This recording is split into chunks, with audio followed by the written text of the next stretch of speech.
தோன்றக்கூடாது. எந்த மனித நெஞ்சுக்குள் காயமில்லை சொல்லுங்கள்.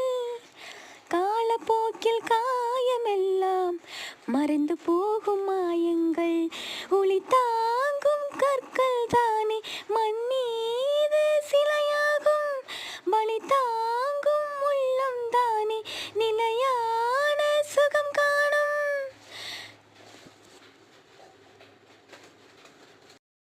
யாருக்கில்லை போராட்டம், கண்ணில் என்ன நீரோட்டம். ஒரு முடிவிருந்தால் அதில் தெளிவிருந்தால் அந்த வானம் வசமாகும். மனமே ஓ மனமே